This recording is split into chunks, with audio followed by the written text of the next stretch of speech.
estuvimos discutiendo el jueves pasado.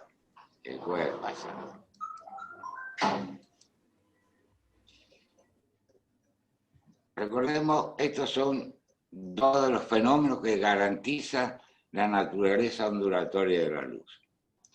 Esto es compatible con lo obtenido a partir de las ecuaciones de Maxwell. La difracción y la interferencia. Acá tenemos las expresiones que nos dan la intensidad.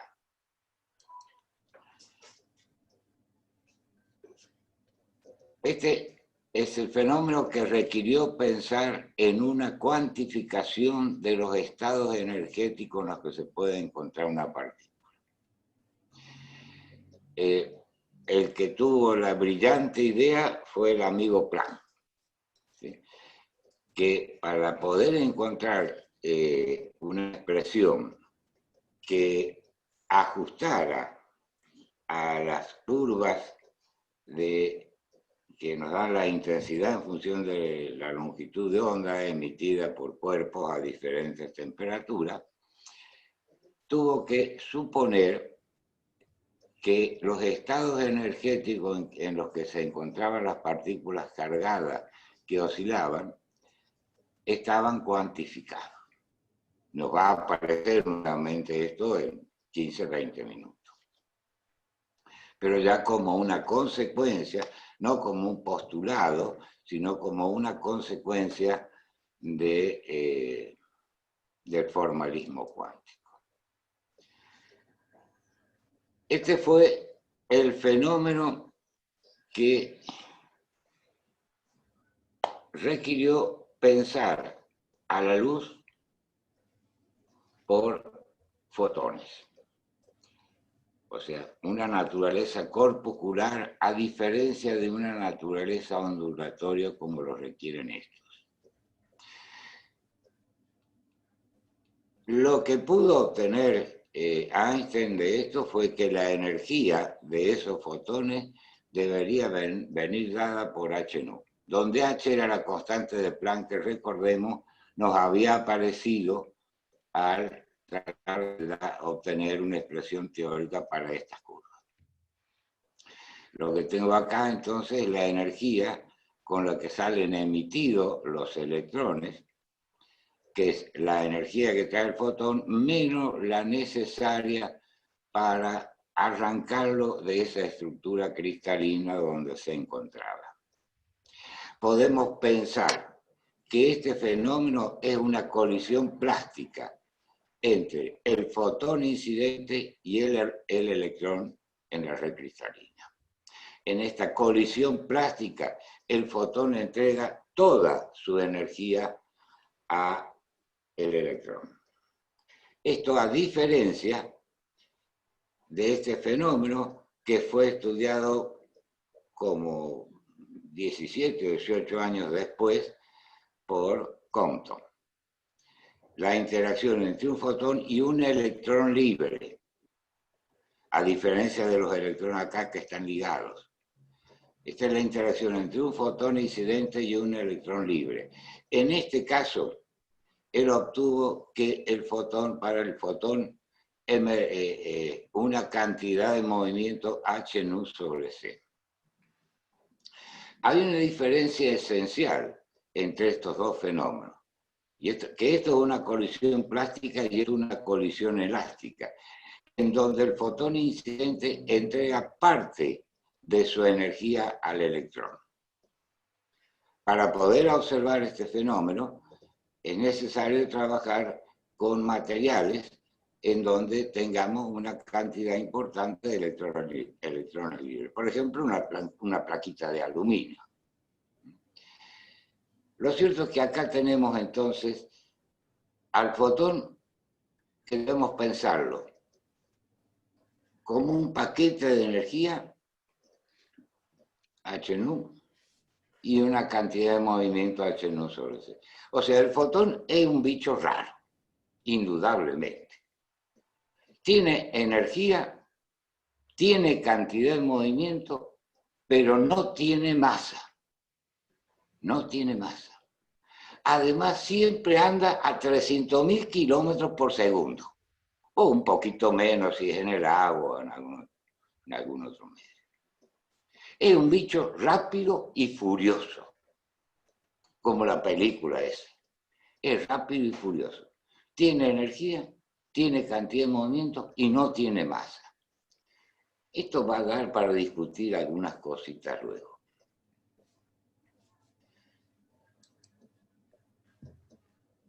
El primero modelo nuclear del átomo, modelo nuclear, porque previamente estuvo Thomson con un modelo que no era un modelo nuclear. Recuerden que era una esferita con toda la carga positiva y la carga negativa distribuida en el interior. Bueno, Rutherford que fue discípulo de Thomson, hace una experiencia para corroborar o cambiar ese modelo. Hace incidir rayos alfa sobre una delgada placa y estudia la dispersión de los alfa incidentes. No era de esperar con el modelo de Thomson dispersiones importantes. Sin embargo, al hacer la experiencia se encuentra con dispersiones más que importantes. Es más, un porcentaje interesante de fotones eran retrodispersados. Esto lo lleva a pensar que el átomo no era, como decía Thomson, sino que toda la carga positiva estaba concentrada en una zona muy pequeña del espacio, de estas dimensiones. Y no le erró por mucho, no le erró por mucho. Andamos en 10 a la menos 13. Gran logro del amigo Rutherford. El problema que tenía Rutherford, ¡buah! Caramba, por no decir carajo.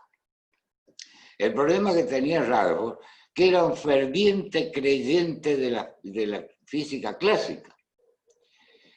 Entonces, para él, un núcleo, toda la carga en un núcleo, los electrones tenían que estar girando alrededor del núcleo.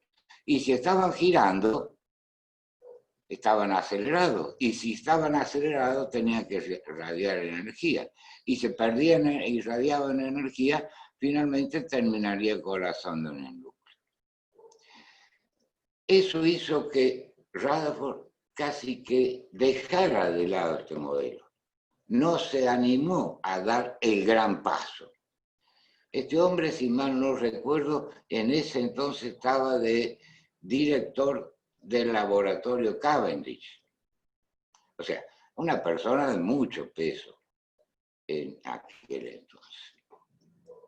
El que da el gran paso, el que se le anima, es el amigo Niels Bohr.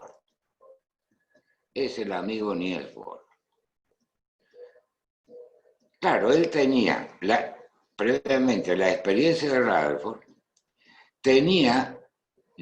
se había logrado hacer un buen análisis de los espectros de gases incandescentes, y eso lo lleva a formular el modelo nuclear, a aceptar el modelo nuclear. Para lo cual él lo que hace es establece una serie de postulados, entre quizás que solo, digamos, había un grupo de órbitas permitidas en las cuales el momento angular era un múltiplo entero de h bar, h sobre 2pi, y que mientras el átomo estaba orbitando en esos niveles energéticos, no irradiaba energía. Al cual. Con eso él pudo calcular, con la cuantificación del momento angular, él puede calcular la energía de los niveles nucleares, y el átomo irradia energía o absorbe cuando hay una transición de un nivel energético a otro. Al pasar a un nivel energético bajo, irradia energía y eso da lugar a estas líneas del litio, el bario, el mercurio, el neón, el hidrógeno. y cuando absorbe, cuando pasa de un nivel bajo a un nivel alto, absorbe la energía, la diferencia de energía entre esos dos niveles. Estamos en 1913, 2 años después del trabajo del señor Ralph. Finalmente, lo último que estuvimos discutiendo fue la loca idea del príncipe de Broglie. Porque ¿a quién se le podía ocurrir? Bueno, en ese momento ya había varias cositas que andaban picando, ¿no? Que así como la luz presentaba un comportamiento dual, también era esperable que las partículas presentaran un comportamiento dual.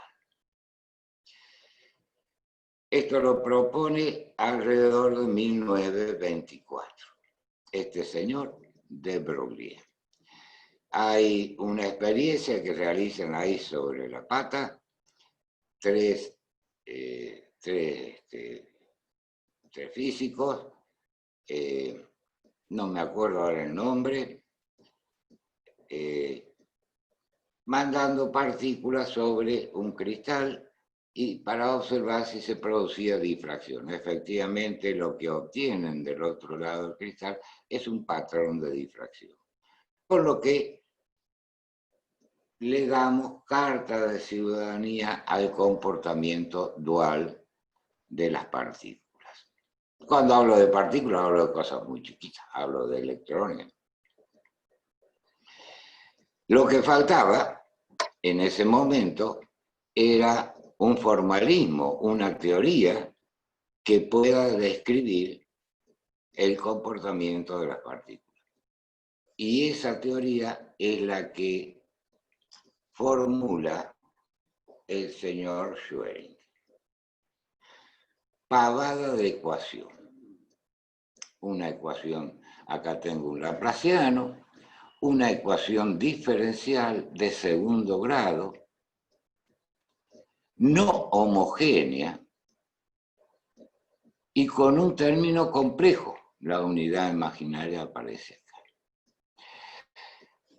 La idea de Schrödinger, y a eso nos abocamos ahora, es que si uno, dada la partícula, con lo que estamos diciendo, una partícula de una cierta masa, y conociendo el campo de fuerza al que estaba sometida esa partícula, puesto que acá interviene la función potencial, el campo de fuerza sería el gradiente de esta función. Entonces, yo resolviendo esa ecuación voy a poder describir el comportamiento de la partícula. Pero, ¿cómo lo voy a poder describir? Claro, y acá está la gran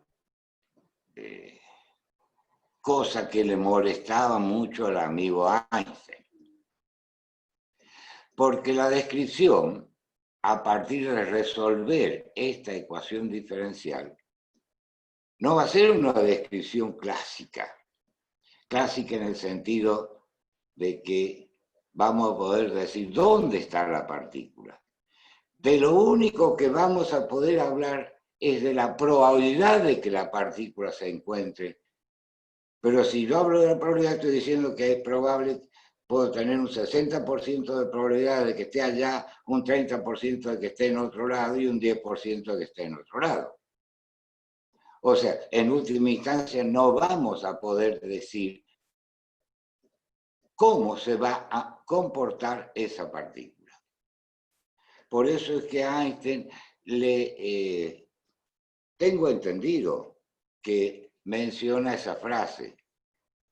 Dios, él no creía en la cuántica. Einstein nunca creyó en la cuántica. Dijo que no era verdadera no era verdadero ese foro, o que al menos estaba muy incompleto. Por eso Einstein me dijo, Dios no juega los dados con el universo. Bueno, parece que Dios juega a los dados con el universo. Si no, no estaríamos donde estamos. Si no hubiéramos creído una descripción probabilística del comportamiento de una partícula, nunca hubiéramos entrado a la era digital. Nunca hubiéramos entrado a la era digital. Esa descripción voy a poder darla teniendo en cuenta que la solución de esta ecuación diferencial que normalmente conocemos como función de onda, multiplicado por su conjugada, me va a dar la densidad de probabilidad de encontrar la partícula en un cierto punto de coordenada R y en un cierto instante. Densidad de probabilidad. Probabilidad por unidad de volumen. Pavada de postulado. Eso me da la densidad de probabilidad. El producto de la conjugada por la función solución de esta ecuación diferencial, en cada caso que corresponda. Esta expresión entonces me dice, si yo integro esta función, este producto, en un cierto volumen, eso me va a dar la probabilidad de encontrar la partícula en ese elemento de volumen, o en ese volumen. Entonces me va a quedar una función del tiempo en general. Desde ya que se debe satisfacer lo que llamamos condición de normalización. La condición de normalización dice que esta integral en todo el espacio tiene que dar 1. Sí, en algún lugar tiene que estar la partícula. Puede que no sepa, que tengamos que aceptar de que el comportamiento de una partícula es probabilístico, pero en algún lugar tiene que estar. Entonces, esta integral sobre todo el espacio, desde menos infinito a infinito, tiene que dar 1. Eso nos va a permitir, en casi todas las oportunidades, requiriendo la condición de normalización, obtener el valor de algunas constantes que pueden aparecer involucradas en la solución de esta ecuación para los casos particulares. Intentando resolver esta ecuación diferencial, lo primero que vamos a hacer, vamos a separar los casos estacionarios de los no estacionarios. Los estacionarios son aquellos en donde la función potencial depende únicamente de la coordenada espacial. Por supuesto que una transición entre dos estados corresponde a un caso no estacionario. No vamos a tocar eso. Nos llevaría 5 horas trabajar. Hay desarrollos, teorías de perturbaciones de primer orden, de segundo orden. Vamos a limitarnos a situaciones en donde el potencial solamente depende de la coordenada espacial, de las coordenadas espaciales. Para esas situaciones va a ser cómodo proponer como solución de esa ecuación una función que sea el producto de una función que dependa de las coordenadas espaciales por otra función que dependa solamente del tiempo. Si reemplazamos esta función acá, vamos a poder hacer una separación de variables. Y vamos a lograr, con no mucho trabajo, hay que multiplicar y dividir por 2 o 3 cositas, separar a esta ecuación diferencial en 2 ecuaciones diferenciales que las tienen ahí en pantalla. Una que depende del tiempo y la otra que depende de las coordenadas espaciales. Obviamente, para resolver esta ecuación diferencial tenemos que conocer cuál es el campo de fuerza, o sea, conocer el potencial al que está sometida esta partícula. Pero esta ecuación diferencial la podemos resolver, porque acá no interviene para nada cuál es el campo de fuerza de esa partícula. La solución de esta ecuación diferencial no es complicada, es una exponencial imaginaria. Vamos a llamar omega a la energía sobre H barra, con lo que la solución de esta ecuación diferencial nos queda expresada de esta manera. Con lo que la solución de la ecuación acá, de ecuación diferencial de Schrödinger, de esta ecuación diferencial, nos va a quedar expresada como la solución de esta ecuación diferencial, que es la que depende de la parte espacial, por E a la menos I omega t, donde reitero, I es la unidad imaginaria. Con lo que la densidad de probabilidad, si yo multiplico esta función por su conjugada, esta parte, E a la menos I omega t, que en la otra va a aparecer E a la I omega t, me va a quedar directamente como la conjugada por la función solución. Acá tengo un t que no corresponde, ¿está bien? Este t acá no corresponde. Me queda la conjugada por la función solución de esta ecuación diferencial. Y la condición de normalización queda expresada de esta manera. Esto como consecuencia que en estas dos expresiones, esta función por su conjugada me da 1. Entonces ahora lo que vamos a hacer es, en una media horita o 20 minutos, considerar algunas situaciones particulares que parecen de interés para ejemplificar esto que acabamos de mencionar. ¿Vamos hasta ahí? ¿Sí? Ismael Núñez, ¿vamos? No sé si me escucha, Ismael. Yo no, sí, lo que pasa es que tengo el micrófono silenciado, pero vea, vea, vaya, Bueno, vaya, vaya, no, que va bien. comuniquémonos. Vamos a considerar primero ese caso. El caso de un escalón de potencial. Una zona en el espacio, desde menos infinito hasta acá, en donde el potencial es nulo, y otra zona en donde el potencial tiene un valor positivo y constante. Obviamente, esto es un caso sumamente ideal. Un caso un poco más real sería esto que obtendríamos si yo coloco un tubo acá conectado a un borne negativo y otro tubo conectado a un borne positivo. Si mando una partícula por acá, un electrón, no se va a enfrentar a una transición brusca como la que propuse inicialmente. Acá el potencial va a ir creciendo, en realidad va a crecer como una función que tiene un punto de inflexión en el centro. Y obviamente eso va a complicar en forma interesante resolver la ecuación de onda. No vamos a resolver ese caso.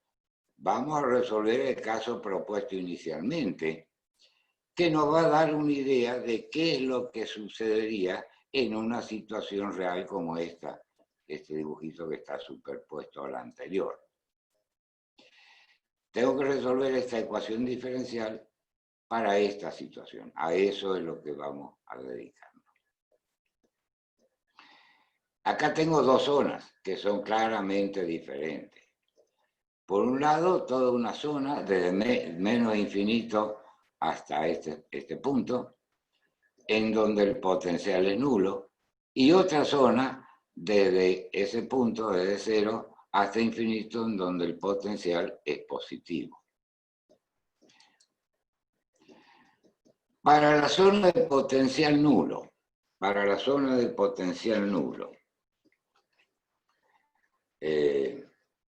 la ecuación diferencial me queda expresada de esa manera.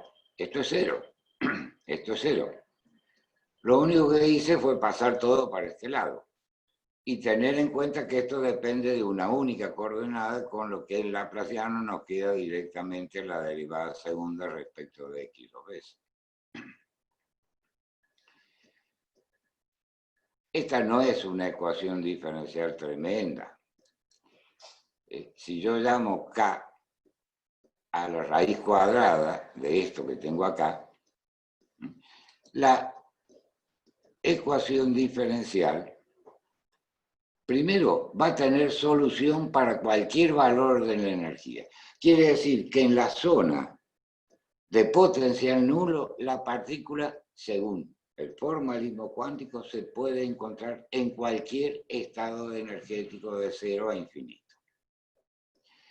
Y la solución va a tener esta pinta de la parte espacial de la ecuación diferencial.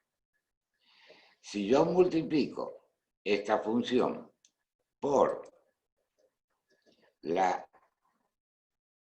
función solución de la parte temporal, lo que vamos a tener acá es esta función más esta. Esta función es una onda que se propaga hacia la izquierda, perdón, hacia la derecha. Me está saliendo la surdera sin querer. ¡Viva el Pepe!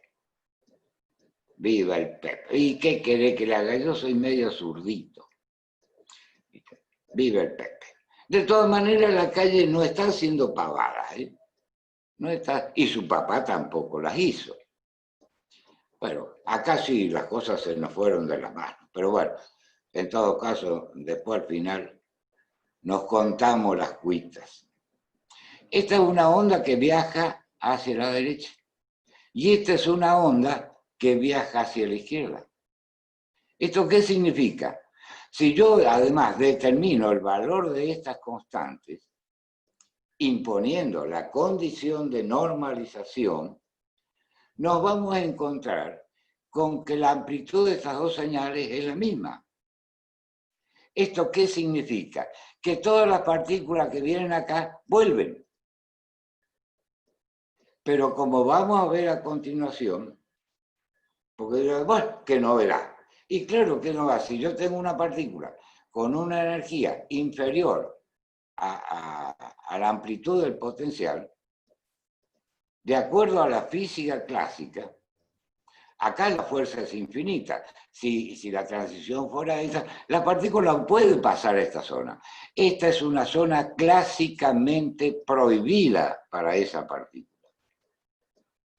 Porque acá en esta zona, obviamente, si el potencial es mayor que la energía, nos va a dar una energía cinética negativa. Lo que no tiene significado físico, por eso haría hablar de una velocidad imaginaria.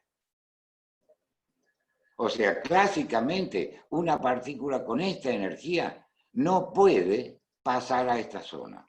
Para esa partícula, esta es una zona prohibida. Bueno, esta solución dice algo parecido, porque esta solución dice que todas las partículas que van a interactuar con la zona de potencial no nulo van a volver. Lo que no dice esto es dónde van a pegar la vuelta. Y eso va a ser lo llamativo. Vamos a tratar de averiguar ahora qué pasa en la zona de potencial no nulo.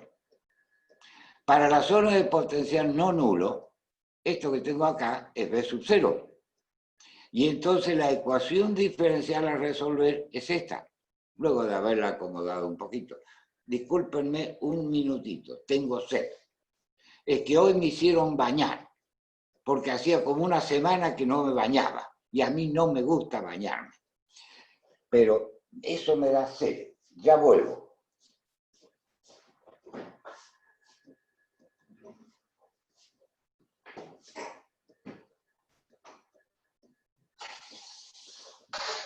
Mientras, si alguien tiene algún chiste, puede contarlo, si quiere. Bueno, el que quiera cuente el chiste nomás.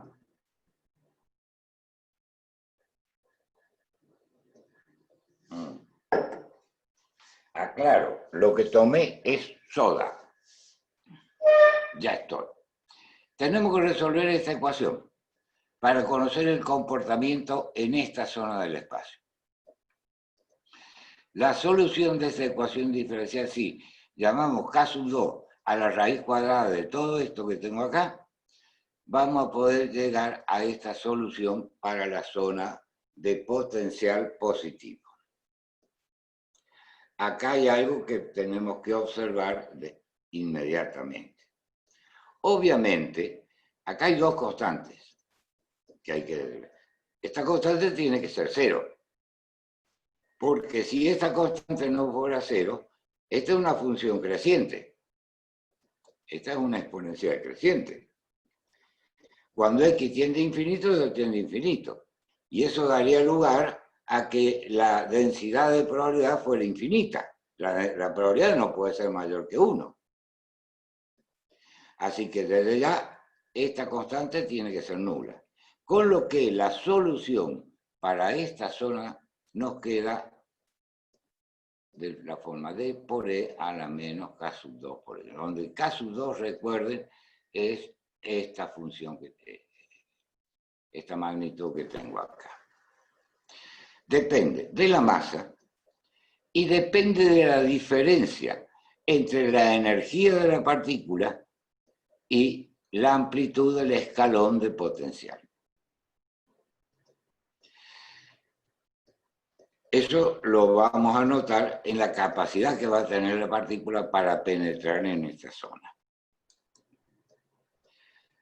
Teniendo en cuenta esta solución, la densidad de probabilidad para la zona clásicamente prohibida nos queda expresada de esta manera, en donde esta constante, reitero, depende de estas cantidades. Y acá tenemos una grafiquita que nos muestra cómo varía esta función, la densidad de probabilidad de encontrar la partícula en esta zona, para diferentes valores de la masa y de la energía de la partícula. Siempre estamos hablando de partículas con energías inferiores a V sub 0. Aquí tenemos, a medida que la masa crece, la rojita sigue la mayor, a medida que la masa crece, la penetración de la partícula. Las partículas con menor masa van a penetrar más en esta zona. Con la energía, la línea oscura es una energía baja y la línea azul una energía alta. Esta grafiquita me parece que tan mal. Si la energía aumenta, la probabilidad de penetración tiene que aumentar. Y acá, cuando la energía aumenta, la probabilidad de penetración me disminuye. Están justamente al revés. Lamento las cosas, las pasé mal. Y lo mismo acá. ¿Dónde está? Pónganse, para que vean los chicos. Relacionado con este tema, yo les recomiendo, si ustedes tienen oportunidad, si no, el jueves, cuando nos encontremos de nuevo, yo después les mando todo.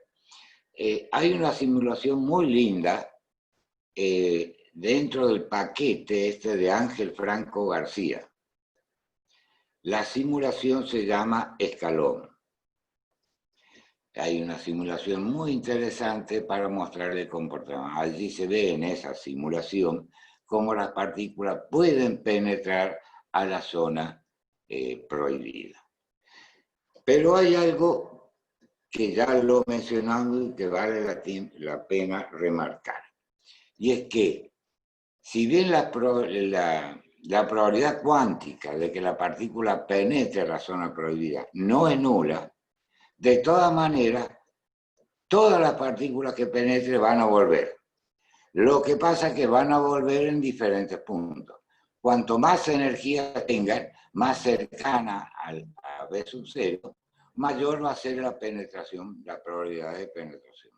Y en esa simulación se ve bien clarito cómo, a medida que incrementamos la energía de las partículas incidentes, se incrementa la penetración. Obviamente, para la energía muy bajita, la probabilidad de de penetración es muy escasa y casi que estaríamos en el caso clásico, que las partículas se reflejan en la zona de transición. ¿Alguna inquietud sobre esto? Además de que las curvitas están mal, están al revés. Ya las vamos a corregir. Bien. Bueno, eso es lo que acabo de decir. Si bien la probabilidad de penetración en la zona clásicamente prohibida no es nula, la totalidad de las partículas se reflejarán en algún punto de dicha zona, pero no necesariamente en la transición como lo prevé la mecánica clásica. ¿Estamos? Vamos a considerar ahora esta situación. El caso de un pozo de profundidad infinita. Un pozo de profundidad infinita. No vamos a ponernos a resolver la ecuación de Schrödinger correspondiente, pero bueno, claro, acá si la partícula está en esta zona del espacio en donde el potencial es nulo, ¿sí? Uno podría decir, el potencial es nulo, inmediatamente puedo pensar, entonces puedo encontrar en cualquier estado energético. Veremos. Lo que sí es que la partícula no se va a poder encontrar en cualquier estado energético. O sea, la ecuación de Schrödinger para esta situación no va a tener solución para cualquier valor de la energía. Solamente va a tener solución para estos valores de la energía que dependen de un número al que vamos a llamar número cuántico. Hay una cuantificación de los estados energéticos en los que se va a poder encontrar la partícula en este pozo de profundidad infinita. Obviamente no hay ninguna probabilidad de que la partícula pase a la zona 1 o a la zona 3, porque estamos suponiendo que esto tiende a infinito y se va desde A hasta infinito y desde menos A hasta menos infinito. Pero sí los estados en los que se puede encontrar la partícula van a estar cuantificados y van a venir dados por esta expresión. Solamente si la partícula se encuentra en estos estados energéticos, la ecuación de Schrödinger va a tener solución. Podemos hablar de un estado fundamental para n igual a 1. Para n igual a 1, esta sería la energía del estado fundamental, que como vemos depende de la masa de la partícula, ya vamos a ver cómo depende, y del ancho del pozo. Del ancho del pozo. Si tenemos en cuenta esto, fíjese que la diferencia entre dos estados consecutivos, entre E sub n más 1 menos E sub n, haciendo una cuantita que sale rápido, va a venir dada por esta expresión, en términos del estado fundamental de la energía, en términos de E sub 1. Para una masa de, por ejemplo, 1 miligramo, esto obviamente, E sub 1 es prácticamente 0.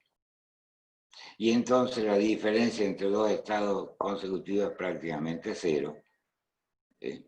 Y podríamos decir que el espectro energético en el que se puede encontrar la partícula es un espectro continuo.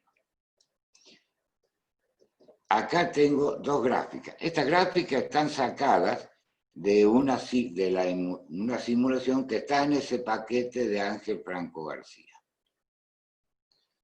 Tiene simulaciones muy interesantes. Estos son dos gráficos para partículas de diferente masa. A medida que la masa crece, el estado fundamental es más pequeño y entonces la masa, la diferencia de energía entre dos estados consecutivos, se hace cada vez más pequeña. Y acá tenemos dos grafiquitas que nos muestran cómo varían los estados energéticos cuánticamente permitidos cuando variamos el ancho del pozo. ¿Sí? Esto es para un ancho de 1,5 para acá, 1,5, 3, y esto es para un ancho de 4. Observamos clarito que a medida que el pozo se hace cada vez más ancho, la diferencia entre los estados consecutivos se hace cada vez más. Claro, es obvio, si yo tiro esto cuando esto tienda a infinito, la diferencia entre estados consecutivos va a ser prácticamente nula y podremos decir que la partícula se puede encontrar en cualquier estado energético, desde 0 hasta infinito. Pero en estos casos no es así. Yo creía que les había puesto, parece que no. Bueno, algo que, acá no puse un iconito para retroceder. ¿Por qué retrocedo acá? Sí. Yo quería destacar esto. Bueno, pero lo vamos a hacer después cuando veamos un oscilador armónico. Pero ya estamos viendo que esta situación es similar a lo que propuso como un postulado Max Planck. De todas maneras, sí, ahora recuerdo que luego vamos a tratar el caso de un oscilador armónico, que es el caso que le interesaba a este señor Planck.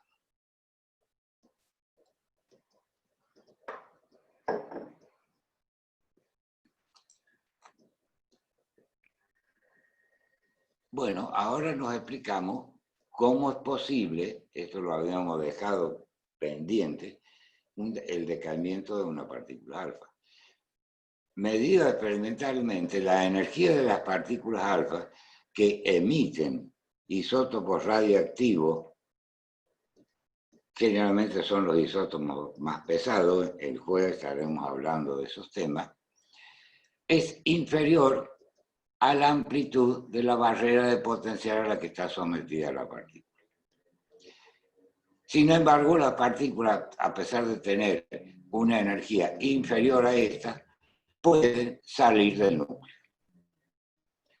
Esto es lo que normalmente se conoce como un efecto túnel, y esto es lo que tiene que ver con lo que acabamos de discutir en el caso de un escalón de potencial, que las partículas pueden penetrar la zona clásicamente prohibida, que sería esta. Esta sería una zona clásicamente prohibida. Este es el radio del núcleo. Acá en esta zona, el potencial para todos los emisores de partículas alfa es superior a la energía de la partícula. Sin embargo, que las partículas salen. Que Dios juega a los dados con el universo. Les recomiendo, si entran a ese paquete, aquí van a encontrar esta simulación que se llama núcleo y que muestra, en realidad la simulación hace oscilar esta partícula entre estas dos barreras de potencial de amplitud infinita, pero de longitud finita. Y ahí se ve clarito cómo a medida que nosotros disminuimos el tamaño de esta barrera, hay mayor probabilidad de que la partícula atraviese la zona clásicamente prohibida. Y a medida que engrosamos esta barrera, la probabilidad de que las partículas atraviesen la barrera se hace cada vez menor. Les recomiendo nuevamente las simulaciones esas de Ángel Franco García. Acá tenemos el caso de un oscilador armónico, partícula sometida a un potencial de este tipo. En esta situación, la ecuación de Schrödinger va a tomar esta forma, teniendo en cuenta que la frecuencia natural con la que va a oscilar la partícula es raíz cuadrada de K sobre M. Esta cosita que baja acá, ¿qué es?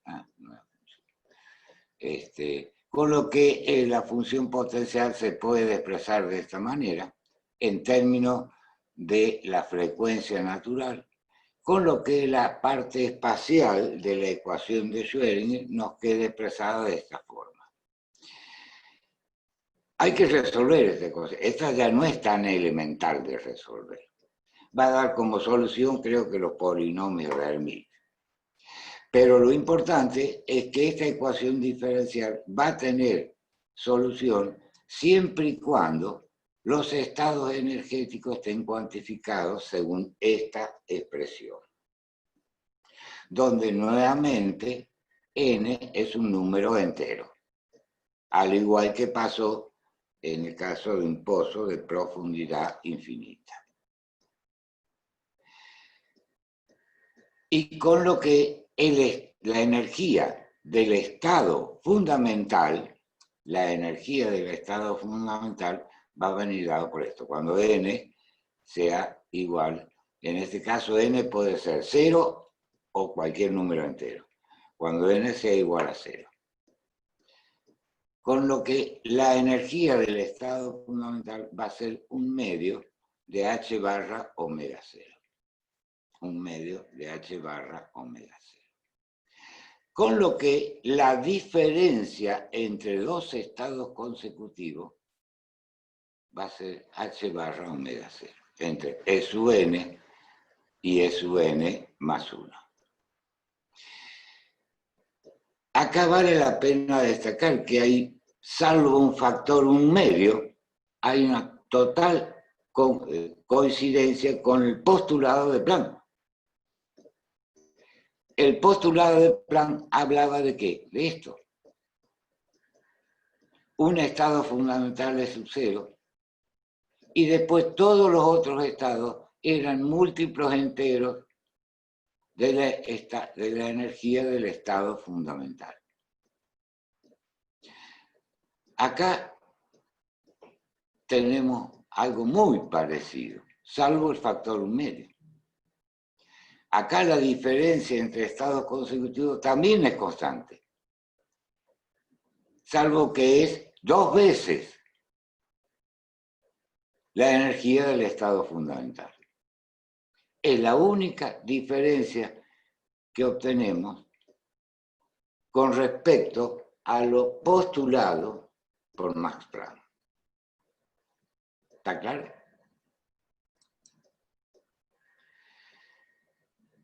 Y medio que finalizando con este paquetito de cuántica, el caso de un potencial esférico. El caso concretamente, qué rico mate que estás tomando. Yo no puedo, bueno, ya lo saben, ya se los conté, no puedo tomar mate, me hace mal. Me da colitis. Tomo un mate y chao. Qué pena, hace ya como 10 años. No, cada vez que estaba con ustedes me moría de envidia. Porque además iban a las clases y todos iban con el mate y el coso ese, cachivache, y se daban los mates toda la espumita. No. Y yo me moría de envidia. Ay.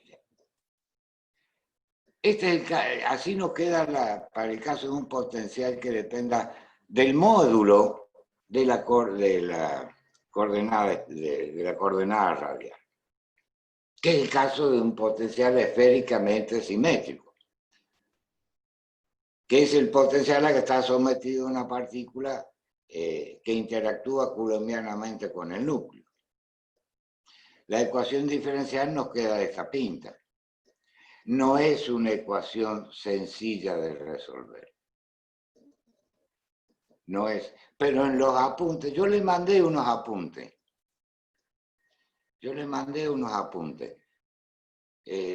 La gente de la asociación los tiene. Son como 80 páginas, donde se amplían todos estos temas y donde estas ecuaciones diferenciales están todas resueltas. Por ahí les pueden ser útiles. ¿Sí? Así que en todo caso después lo pueden solicitar a la asociación. Esta ecuación diferencial va a haber que hacer, fíjense que yo expreso esto como el potencial depende de la coordenada radial, yo puedo expresar el laplaciano en coordenadas esféricas. Y entonces me queda una ecuación diferencial así, nada más que así. En esos apuntes que le mandé, esto está resuelto. Hay que tener paciencia. Pero lo importante, hay que hacer 3 separaciones. Primero hay que hacer una separación de variables. A esta función que depende de r, θ y φ, expresarla como el producto de una función que depende de la coordenada radial y otra de las coordenadas angulares. Y luego hay que hacer una nueva separación de variables entre las coordenadas angulares. Y de esa manera se obtiene bajo qué condiciones la ecuación diferencial va a tener solución. Y ahí aparece, al trabajar con la parte de las coordenadas angulares, aparece la ecuación diferencial que queda para las coordenadas angulares, va a tener solución solamente si el momento angular viene dado por esta expresión, donde L es un número entero, positivo o nulo. Hay una cuantificación del vector momento angular de la partícula. Similarmente a lo que decía en su postulado Bohr. Y para la parte radial va a tener solución solamente para aquellos estados energéticos que vienen dados por esta expresión, en donde este número cuántico puede tomar cualquier valor entero positivo. Cualquier valor entero positivo. Esto es muy similar a lo que Bohr metió como postulado para poder llegar a ese modelo nuclear al que no se le animó por ser muy creyente de la física clásica, el amigo Ralph. En las notas que yo les mandé, ahí está todo desarrollado, cómo se llega a la solución de esta ecuación diferencial y cómo aparecen estas dos. En realidad, cuando uno resuelve también por separación de variables la parte angular de la función de onda, aparecen dos condiciones. Una es esta, que el momento angular está cuantificado. Y la otra es que no solo está cuantificado el módulo del vector momento angular, sino que hay una cuantificación espacial. El vector momento angular solamente puede estar orientado según direcciones específicas y cuantificadas. O sea, hay una cuantificación en el módulo del vector momento angular y en la dirección, o sea, una cuantificación espacial de ese vector. Y gracias a que todo esto que estamos contando es más o menos cierto, o al menos yo creo en esto, el amigo Einstein no, porque decía que Dios no jugaba a los dados.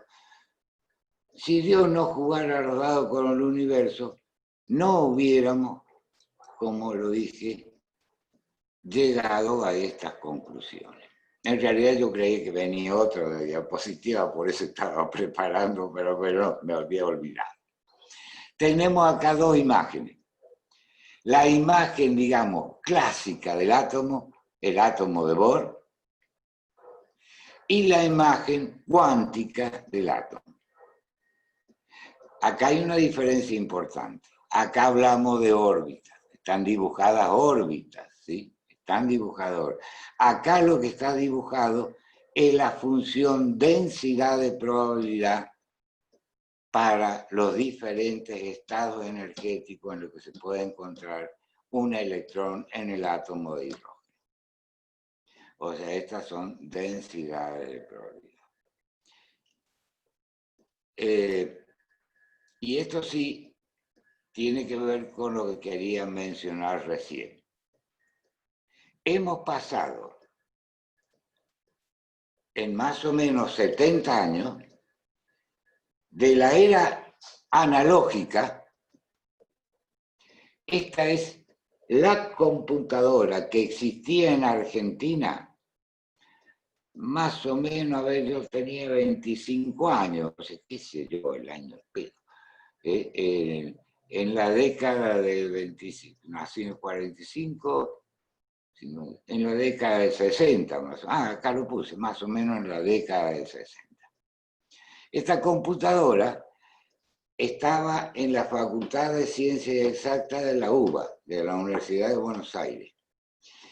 Y le decían, la hizo comprar un algebrista. Creo que era el que le dirigió la tesis a Santaló. No me acuerdo, ya me voy a acordar el apellido. Esta computadora tenía 13 metros de armario. En una oportunidad, cuando yo estaba estudiando, haciendo la licenciatura en Córdoba, como en Córdoba en ese momento no existía una computadora con las características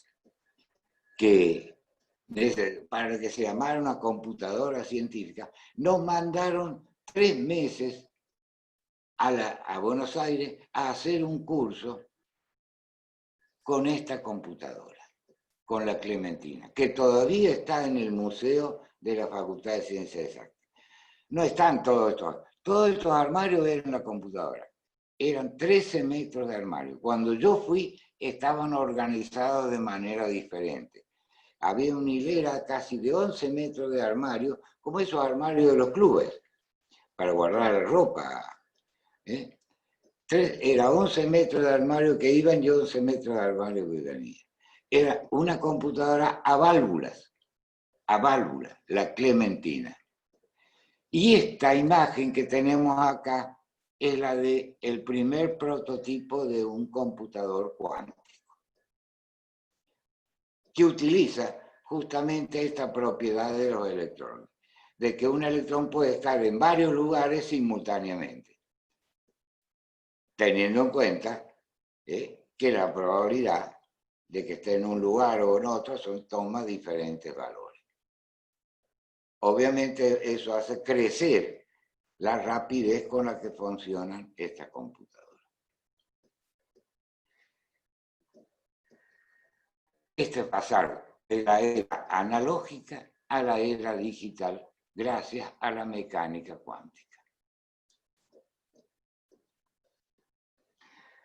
Y medio que nos quedamos,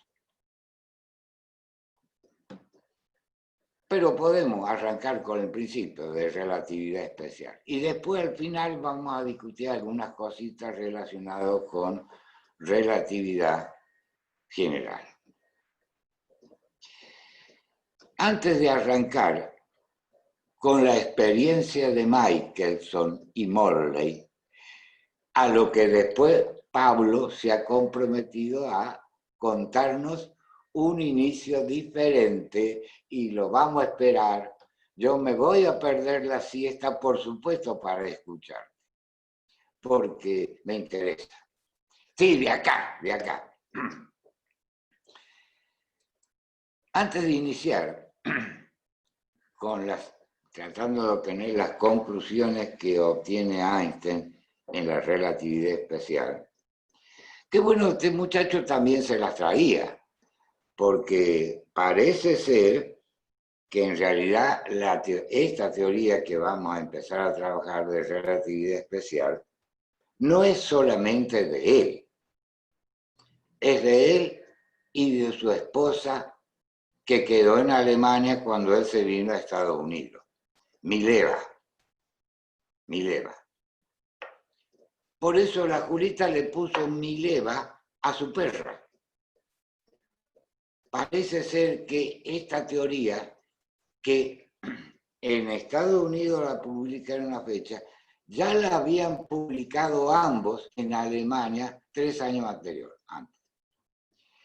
Y lo que se dice en la revista Dimes y Diretes es que cuando él publica la teoría de relatividad en Norteamérica, como de producción propia, Mileva le hace un juicio por plagio. Es un juicio que lo gana. Con lo que a Einstein, cuando le dan el premio Nobel por efecto fotoeléctrico, porque nadie creía en la teoría de la relatividad, parece ser que el cheque del premio Nobel pasó derechito a la cuenta de Mileva y Mileva se quedó tranquila. Moraleja, no la voy a decir porque Victoria me va a tirar con la máquina o con el termo. Cuando se pone pesada la mano con las señoras, hay que darle lo que pide e irse al carajo. Einstein le dio, ¿cuántos son? $900.000. Un cheque que fue lo que recibió como premio Nobel, no por la teoría de la relatividad, sino por efecto fotoeléctrico. Y Maes se ríe. Vos debés conocer la historia porque sos tan mayorcito como yo, no voy a decir tan viejo. Para poder entrar y con esto dejamos, porque ya tengo 8 y 4 minutos, yo no tengo problema de seguir, pero no quiero molestar la idea original. Tenemos que revisar rápidamente y previamente las que se conocen como transformaciones de Galileo. Tengo acá 2 sistemas de referencia. Este sistema primado se traslada con velocidad constante respecto del sistema sin primar. En ese caso, estas son las que se conocen como transformaciones de Galileo. Esto para las coordenadas espaciales, esto estamos suponiendo que el sistema primado se mueve con velocidad constante en la dirección del eje X. Y esta para las velocidades. Si tomamos a estas transformaciones como válidas, tenemos una primera consecuencia. La velocidad de la luz no es invariante ante una transformación de Galileo. Motivo por el cual después vamos a tener que descartarla. Segunda consecuencia. Imaginen ustedes que en el sistema primado tenemos una mesa que emite una onda que se propaga hacia la derecha y hacia la izquierda. Y van a interactuar con 2 detectores, A y B. Yo quiero determinar el tiempo que tarda la onda A en llegar al detector A y la onda B en llegar al detector B. ¿Qué tengo que hacer? Utilizar las transformaciones de Galileo para la velocidad. Es un problema de encuentro entre esta onda y este detector y esta onda y este. Esta onda va persiguiendo al detector B. Esta onda va al encuentro del detector A. Si utilizo las transformaciones de Galileo, lo que... no era esto lo que yo quería. Bueno, no importa. Lo que vamos a encontrar es que la onda A llega al detector A antes que la onda B llegue al detector B. O sea, 2 eventos que son simultáneos acá, porque en este sistema de referencia son simultáneos, ya no van a ser simultáneos en un sistema respecto del cual esta mesa de trabajo se mueve con velocidad constante. Y finalmente, si suponemos que la velocidad de este sistema es constante, entonces derivando esta igualdad, llego a que la aceleración de una partícula medida respecto al sistema primado va a coincidir con la aceleración de la partícula medida respecto al sistema sin primar, si esta velocidad es constante. Con lo que, si esta es la ecuación de Newton para esa partícula en el sistema sin primar, esta va a ser la ecuación para esa partícula en el sistema primado. Dicho de otra manera, la ecuación de Newton es invariante en forma ante una transformación de Galileo. y lo dejamos acá y abrimos el espacio para preguntas o para contarnos cómo van las cosas en Uruguay y en Argentina. Por acá, para el carajo. Por allá, por lo que vemos en televisión, las cosas están funcionando un poco mejor.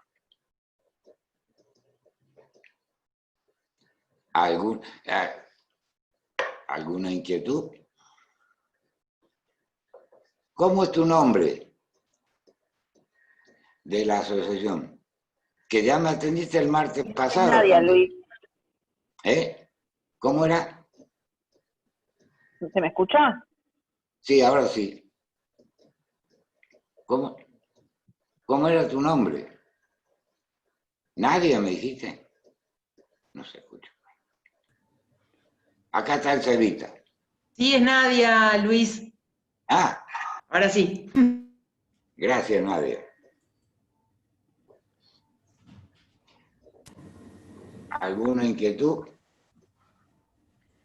La idea es el jueves arrancar con la experiencia de Michelson y Morley, que además gastaron un fangote de guita, porque ese interferómetro estaba montado sobre una plataforma de mármol para garantizar la horizontalidad. Y esa plataforma de mármol, justamente para garantizar, estaba en una gran pileta llena de mercurio. Con eso garantizaban horizontalidad.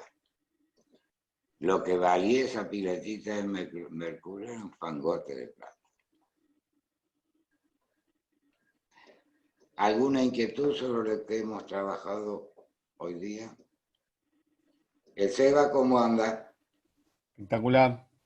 A mí me quedó una duda. Sí. De todo esto me quedó una duda. Sí. Es poco entonces. No, a ver, volvé ahí donde sería la otra diapositiva. La diapositiva anterior. O sea, el otro tema. Ay, ¿con cuál se vuelve? Con esta. Sí. ¿Esta? Volvé. Donde en un momento expresaba la energía y la masa de lo... Volvé. Sigo volviendo. ¿Sigo volviendo? Sí. Acá tengo para volver Más. Más. No. Pum. Creo que una más. Ahí. ¿Acá? Sí. No, ahí te pasaste. ¿Me pasé? Pasé una para adelante. Una para adelante. Está complicado este 8-bita. No, igual capaz que...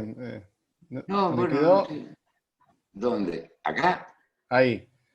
Ahí Acá. vos viste que ponés para una masa de 0,001 gramos, que la Sí, energía una tiende masa muy chiquita para decir que prácticamente un sistema macroscópico el espectro es continuo. pero ahí tiende a 0, decís.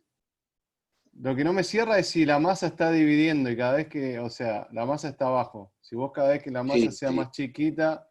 Si la masa se hace más grande, la energía fundamental es cada vez más chiquita.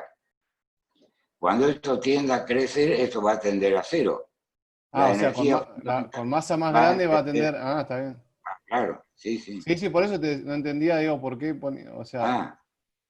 Sí, por eso es que cuando yo paso de acá, cuando incremento la masa, la energía fundamental es más baja y entonces la diferencia entre dos estados consecutivos es cada vez más chiquita. O sea, entre este estado y este estado, este es más chiquitito. Este son el espectro energético para una masa mayor que esta. ¿Puedo? Y acá lo que hacemos es... Ahí Ismael quiere... Acá incrementamos el ancho del pozo. Creo que entiendo Sí. lo que dice él. Lo que pasa es que esta masa es grandísima, Sí. 0,001. Sí, claro que es grandísima. Está bien. Claro que es grandísima. Por eso parece que fuera chiquita, pero es que Por ejemplo. Para Si este eso caso genera es grande, fricción, lo está bien. sacamos.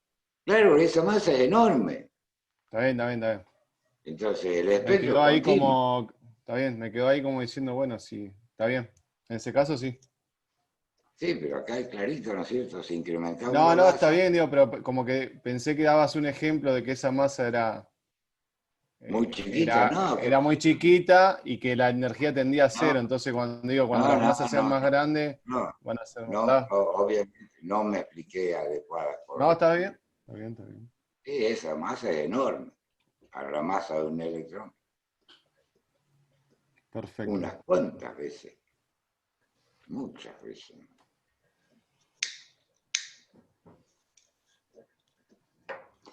Este, no, esto, ¿qué pasó acá? No.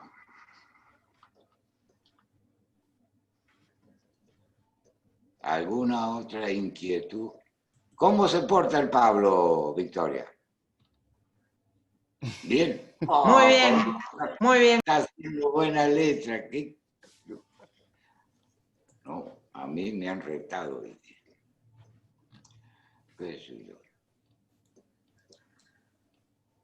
Y ya ustedes siguen con clases presenciales, ¿no es cierto? En las escuelas. Siempre la tuvieron, prácticamente. No, estuvieron suspendidas y no volvimos del todo. Hay vueltas parciales según donde sea.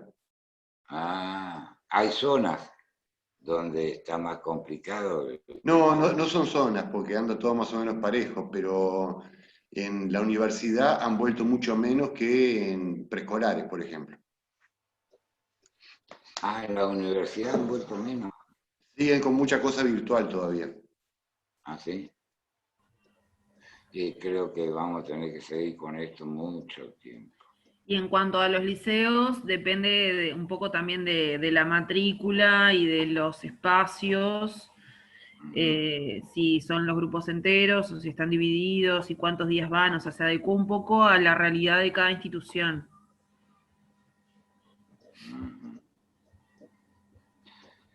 Acá están queriendo empezar las clases presenciales, pero no sé cómo va. ¿Las admisiones cómo andan? En realidad esta semana hay como es una actividad nacional, donde están presentando todos los protocolos para volver a la escuela. Pero bueno, no sé qué irá a pasar. No. Porque cada día es peor la cantidad de coronavirus en todos lados, y acá en Argentina es peor. Así que no sé.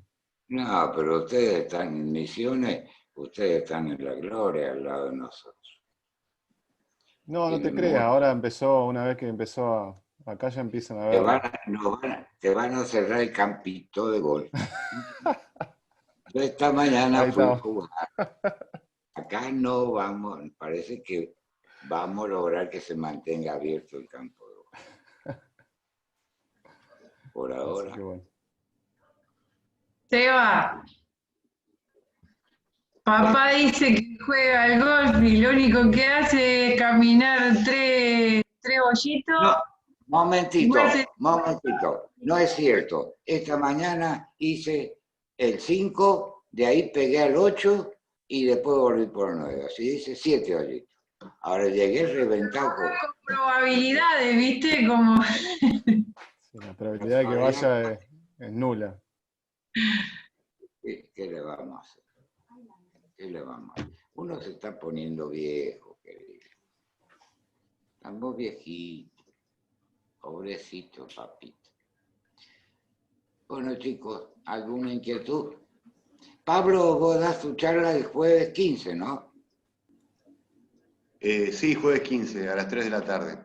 Sí, ya sé que ahora será